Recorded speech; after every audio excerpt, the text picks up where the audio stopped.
الذي خلق الموت والحياة ليبلوكم أيكم أحسن عملا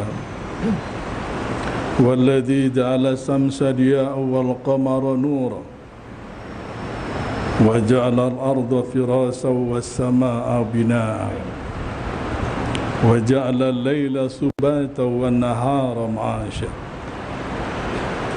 أشهد أن لا إله واحدا وأشهد أن سيدنا محمدا نبيا ورسولا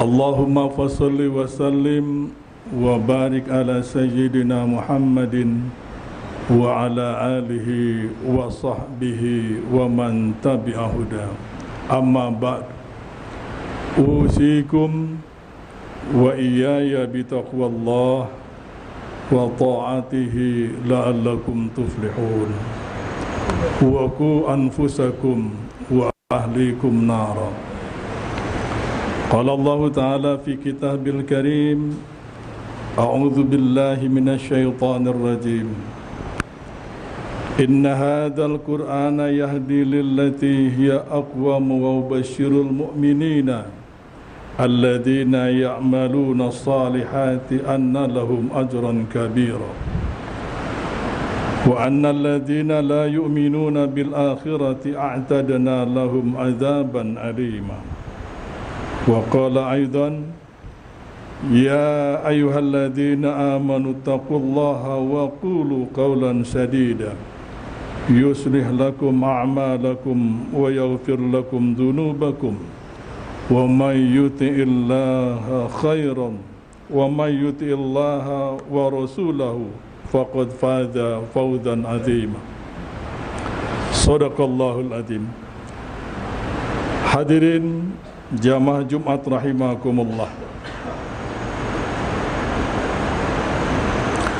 Al-Quran sebagai sumber dari syariat Islam yang terkodifikasi dalam 30 juz 114 surat 6.236 ayat. Seyogianya kita dapat jadikan sebagai tuntunan kehidupan kita. Selayaknya kemudian kita jadikan sesuatu yang akan mengantarkan kehidupan kita dari dunia sampai ke akhirat. Tidak malah kemudian sebaliknya yang bisa kita saksikan dari hari ke hari ada upaya-upaya yang akan menjauhkan umat dari agamanya. Ada yang berupaya untuk menghadapkan Islam dengan nilai-nilai lainnya. Saudara sekalian, beberapa tahun lalu dan sampai hari ini masih sering kita dapati upaya-upaya orang, sekelompok orang yang menistakan dan melecehkan, bahkan juru-juru dakwah harus mengalami pembatasan dan persekusi. Kemudian syariat Islam yang kita yakini sebagai bagian dari yang kita yakini dan kita imani untuk kita laksanakan, seperti umpamanya ibadah haji, ibadah umrah, dikatakan pekerjaan yang sia-sia dan mubazir. Bahkan mereka mengaku sebagai muslim, tapi kemudian dengan lantang mengatakan bahwa hari akhirat itu adalah mimpi dan angan-angannya para kiai, ustadz, dan ulama. Semua itu masih akan terus kita saksikan sampai pada belakangan ini, seolah-olah istilah yang begitu menakutkan untuk sekelompok orang, seperti umpamanya adalah radikalisme, intoleran, itu seolah-olah hanya tepat disematkan kepada kelompok muslim, tidak untuk kelompok yang lain. Kita juga miris kalau kemudian Islam sebagai agama yang kita yakini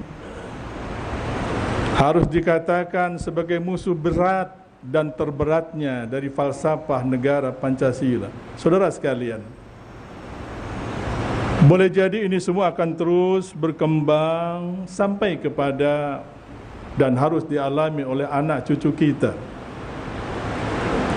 Boleh jadi kemudian ini ada sebagai sunatullah, bahwa dalam surah Baqarah dengan tegas Allah nyatakan walan tardu ankal yahudu walan nasara hatta tattabi'a millatahum. Mereka orang Yahudi dan Nasrani tidak akan pernah rela, tidak akan pernah ridha kalau umat Islam masih konsisten dan komitmen dengan keyakinannya. Saudara sekalian, sampai di sini kita coba bertanya pada diri kita, pada ketika semua itu terjadi dan ada di hadapan kita, di mana kemudian kita berada dan ambil posisi? Dan apa pula kemudian yang terjadi dan bergejolak dalam hati dan sanubari kita? Kalau kemudian ibadah haji sia-sia, bumazir, Al-Quran yang kita yakini adalah sebagai sesuatu yang hanya akan menjadi racun bagi umatnya, dan sebagainya, dan sebagainya. Saudara sekalian, oleh karena itu saya sampaikan dalam kesempatan khutbah yang singkat ini, jangan kemudian kita mengundang murka Allah. Allah akan murka kepada umatnya, kepada kita. Kita sudah berani menyatakan berhadapan dengan nilai-nilai kebenaran yang Allah wahyukan lewat Rasulnya. Saudara sekalian, hadirin jamaah rahimakumullah, Allah Subhanahu wa taala dengan tegas menyatakan dalam surah An-Naml, berulang kali Allah nyatakan dalam bentuk pernyataan, pertanyaan, a ilahun ma'allah, a ilahun ma'allah. Tidak kurang 6 kali dalam surah An-Naml kalimat ini diulang-ulang. Apakah engkau bertuhan kepada Allah tetapi juga masih bertuhan kepada yang lain? Apakah kita dengan tegas menyatakan dan minta dicatatkan KTP kita dengan catatan beragama Islam, tapi kemudian kita enggak pernah ke masjid? Atau kita juga barangkali dalam upacara tertentu, upacara keagamaan tertentu, kita enggak pernah mau ketinggalan, tetapi kening kita enggak pernah kita letakkan di atas sajadah.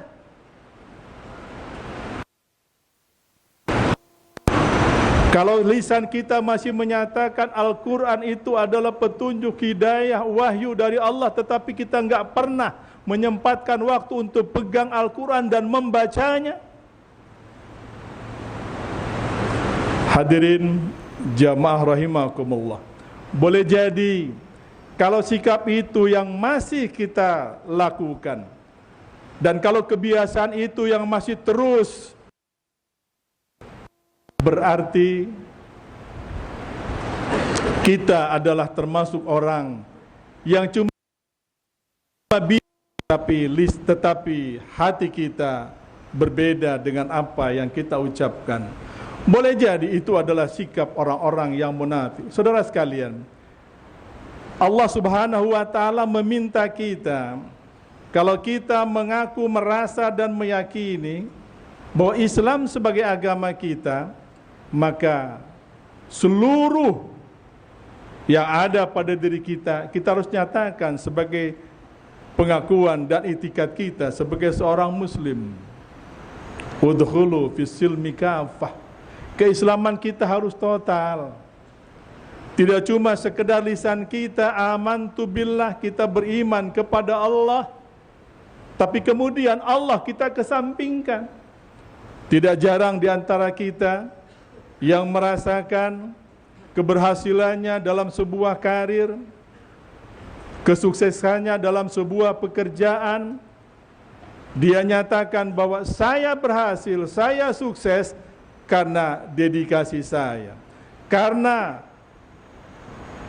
aktivitas saya, karena disiplin saya, karena background akademi saya yang mumpuni, dan kemudian diikuti dengan kesungguhan saya dalam bekerja. Kalau itu semua yang kita nyatakan, yang kita tanamkan dalam hati kita, kemudian kita harus bertanya, Allah berada di mana? Dan kemudian Allah apa perannya dalam kehidupan kita? Kalau kita katakan apa yang kita lakukan, kebersihan apa yang kita capai, itu semua adalah hanya karya dan kemampuan kita. Saudara hadirin jamaah Jumat rahimakumullah, Allah Subhanahu wa taala memang memberikan kebebasan kepada kita, apakah kita mau beriman atau justru sebaliknya. Dan kepada orang yang menyatakan dirinya beriman tapi jauh sikap hidupnya dari tatanan kehidupan orang yang beriman, sengaja Allah berikan kesempatan istidrat kepada mereka. Yang diberikan oleh Allah adalah kesempatan istidrat, mereka diulur, mereka terus dibiarkan dalam kehidupannya yang sukses, dalam kehidupannya yang serba berkecukupan, walaupun kemudian kesehariannya jauh dari tatanan kehidupan sebagai orang yang saleh. Saudara sekalian, oleh karena itu, ketahuilah, kehidupan kita di dunia ini dan saat ini kita berada pada hari ini, dan kita sudah tinggalkan hari kemarin. Kita nggak pernah lepas dari kemarin, hari ini, dan hari esok. Hari kemarin kita sudah berada di sana, kita sudah lakukan berbagai macam aktivitas dan kegiatan, dan hari kemarin tidak akan pernah kembali lagi. Yang ada kemudian sekarang dan hari ini. Hari kemarin boleh jadi panjang sepanjang usia kita sampai menjelang hari ini, tetapi hari ini adalah hari yang begitu singkat, begitu misteri, dan kita tidak tahu hari ini akan sampai pada seperti apa kondisi dan keberadaan kita. Yang ada kemudian adalah hari esok. Kalau hari ini kita berada, dan saat ini kita berada di rumah Allah, di masjid, untuk menyisakan waktu kita untuk beribadah kepada Allah, dan mudah-mudahan ibadah kita diterima olehnya, dan mudah-mudahan juga hari ini yang begitu singkat akan lebih banyak catatan amal ibadah yang kita lakukan. Kita tidak bisa mengkalkulasikan bagaimana hari-hari kita yang kemarin, yang apabila kita kalkulasikan dengan usia kita yang sudah seperti ini, kita belum tahu apakah kemudian justru nilai-nilai ibadah dan amal soleh yang lebih banyak, atau justru sebaliknya, amal-amal salah, kemaksiatan, dan murka Allah yang sering kita lakukan. Oleh karena itu hadirin jamaah Jumat rahimakumullah, sekali lagi, hari ini adalah milik kita karena belum tentu kita sampai pada hari esok. Wa ma tadri nafsun madza taksibu ghadan. Tidak ada seorang pun yang tahu apa yang akan bisa dia lakukan besok. Apa yang akan terjadi pada diri kita besok, semua kita tidak tahu. Karena esok adalah hari yang misteri, yang itu adalah rahasia Allah. Wa ma tadri nafsun fi ayyi ardin tamut. Kita juga tidak tahu di bumi mana kita akan mati, kapan kita akan mati, dan proses kematian seperti apa yang akan datang pada kita. Tetapi yang pasti adalah annal mauta haqqun, kematian itu pasti. Saudara sekalian, hari ini dunia digetarkan dengan trauma yang begitu besar dan dahsyat, dengan satu virus yang masih dipelajari wujudnya. Hampir semua dunia membukakan mata untuk kemudian memperhatikan apa dan bagaimana sebenarnya sikap kita menghadapi virus ini. Saudara sekalian, Kita takut mati karena corona, tapi kita tidak akan pernah berpikir dan belum berpikir apa kemudian yang akan kita siapkan setelah kita mati. Padahal mati tidak mesti karena corona. Kita hidup lewat rahim ibu-ibu kita. Kita hidup ke dunia ini, masuk ke dunia ini, lahir ke dunia ini lewat satu pintu, pintu rahim. Tetapi kita akan meninggalkan dunia ini lewat berbagai macam pintu. Boleh jadi sebagian orang di Cina sana meninggalkan dunia lewat pintu corona yang menjangkit. Tetapi lebih banyak di antara kita yang ada di Indonesia ini justru mati karena sebab-sebab yang lain. Kematian itu pasti. Apa kemudian harus kita siapkan dalam menghadapi kehidupan yang pasti itu nanti setelah kehidupan dunia ini? Saudara hadirin jamaah Jumat rahimakumullah, Allah katakan kepada kita, wa tazawwadu fa inna khairaz zadi taqwa. Bersiaplah, berbekallah sebanyak-banyaknya untuk kehidupan akhirat kelak yang kekal dan abadi. Karena bekal yang baik, bekal yang bisa dimanfaatkan, bekal yang punya pengaruh dalam kehidupan akhirat kelak adalah at-taqwa, yakni bekal takwa. Wa tazawwadu fa inna khairaz zadi taqwa. Sebaik-baik bekal buat kita adalah bekal takwa. Untuk itu, mari sama-sama kita tata kembali kehidupan kita dalam meniti sisa usia kita yang masih Allah berikan sampai dengan hari ini dengan kehidupan yang jauh lebih baik, kehidupan yang lebih mengedepankan keimanan dan ketakwaan, kehidupan yang punya indikasi ketakwaan, ketaatan, kesalehan kepada Allah, bukan justru sebaliknya mengundang murka, azab dan siksa Allah Subhanahu wa taala. Barakallahu li wa lakum fil Qur'anil azim wa nafa'ani wa iyyakum bima fihi minal ayati wa zikril hakim wa taqabbala minni wa minkum tilawatahu innahu huwal ghafurur rahim. Allahumma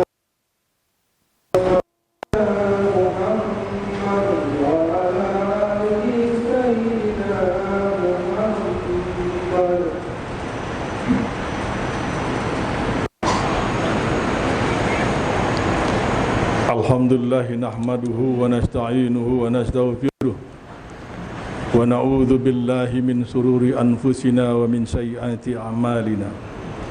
May yahdihillahu fala mudilla lahu wa may yudlilhu fala hadiya lahu. Asyhadu an la ilaha illallah wahdahu la syarika lahu wa asyhadu anna sayyidana Muhammadan abduhu wa rasuluh. Allahumma fassalli wa sallim wa barik ala sayyidina Muhammadin wa ala alihi wa sahbihi ajma'in. Amma ba'du. Usikum wa iyaya bitaqwallah wa ta'atihi la'allakum tuflihun. Qala Allah ta'ala fi kitabil karim, a'udzu billahi minasy syaithanir rajim. Bismillahirrahmanirrahim.